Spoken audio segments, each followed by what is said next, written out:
The Whispers of Pompeii. Daily life before the ash.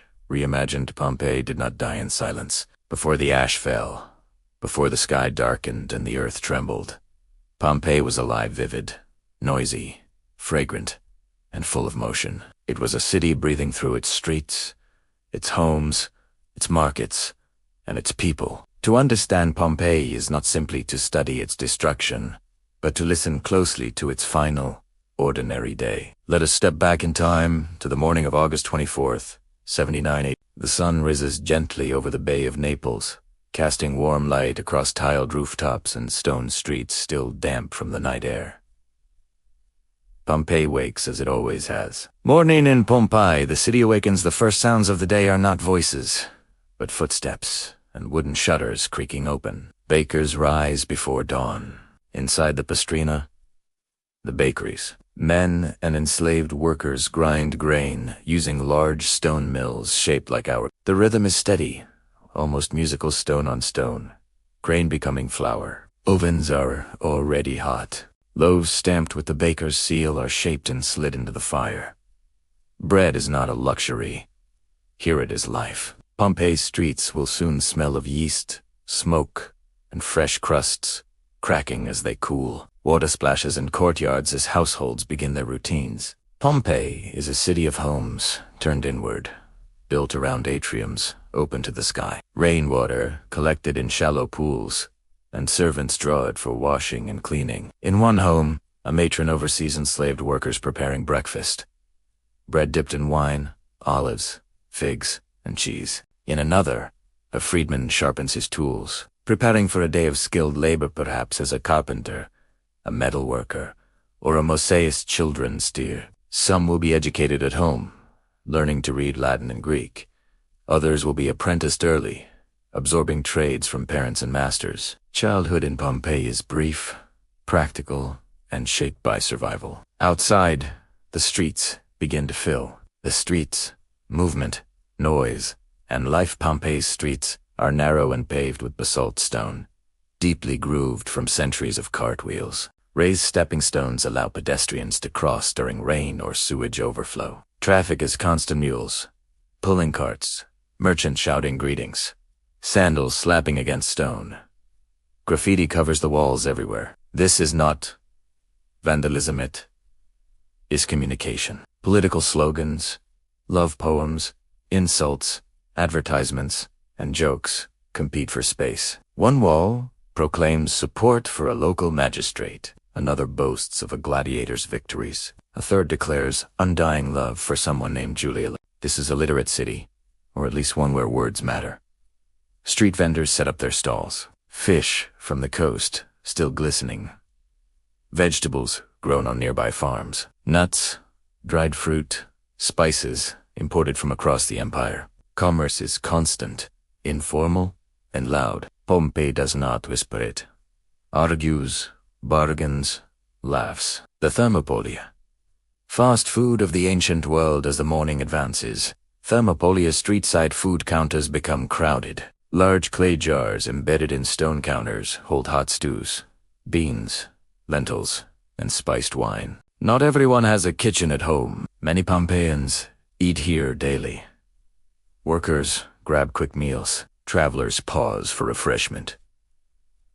Gossip spreads faster than fire. News of Rome, of politics, of scandal flows with the wine. Behind the counters, owners count coins, shout orders, and stir pots blackened by years of use. These places are smoky, noisy, and alive. Pompeii feeds itself in public, markets and merchants, the economic heartbeat. Be mid-morning. The forum is alive with activity. This is the heart of Pompeii, economic, political, and religious all at once. Merchants sell cloth, dyed deep purple, reds, and yellows. Jewelry gleams in the sun. Pottery clinks as it's inspected for flaws. Slaves are bought and sold with chilling normalcy, their value judged openly by age, strength, and skill. Money changes hands, constantly.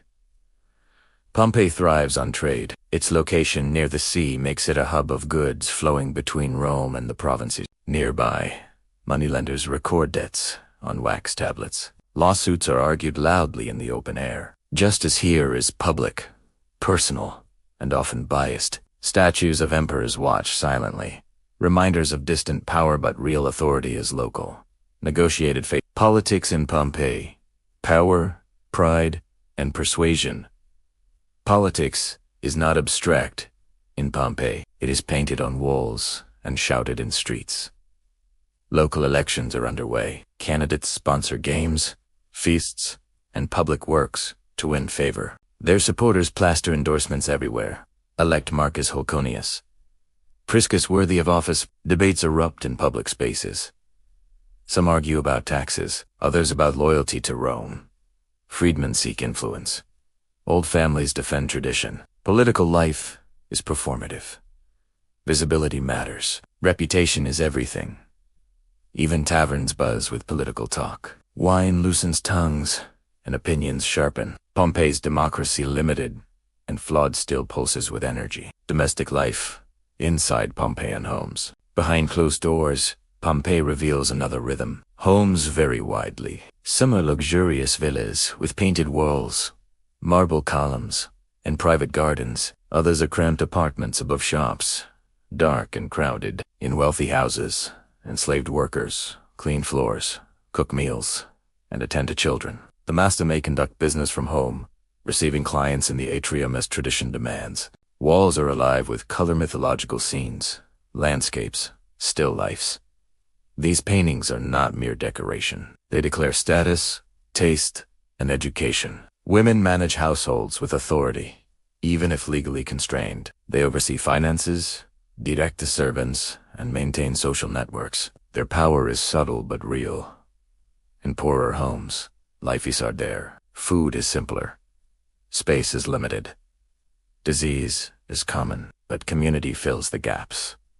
Neighbors share resources, news, and survival. Pompeii is unequal but connected. Religion, the sacred and the everyday religion, permeates daily life.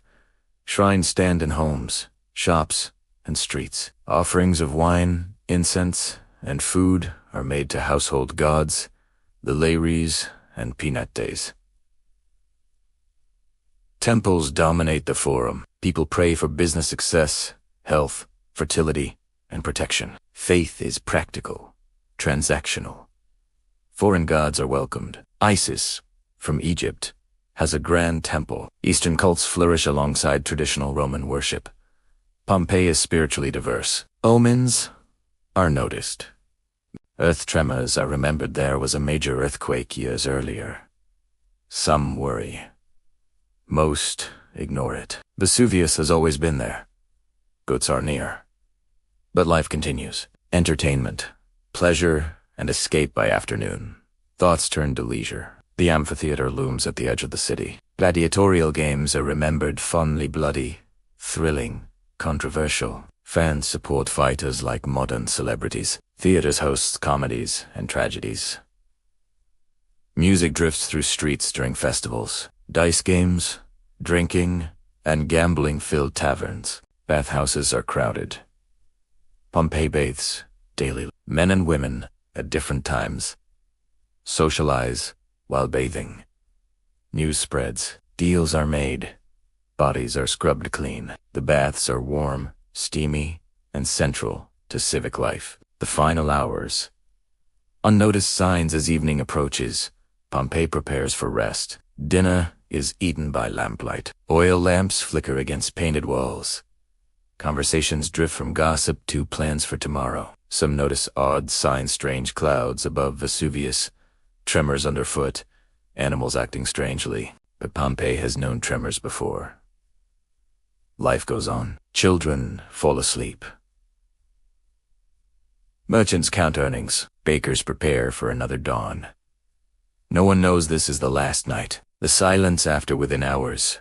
The mountain will tear itself open. Ash, stone, and fire will bury voices, faces, and dreams. Pompeii will freeze in time not as a city of tragedy alone, but as a city of life. What we uncover in its ruins are not just bodies and buildings, but whispers. The whisper of bread baking, of coins clinking, of arguments shouted, of prayers murmured, of laughter echoing through stone streets. Pompeii did not end as a myth. It ended as a normal day, and that is what makes its story eternal.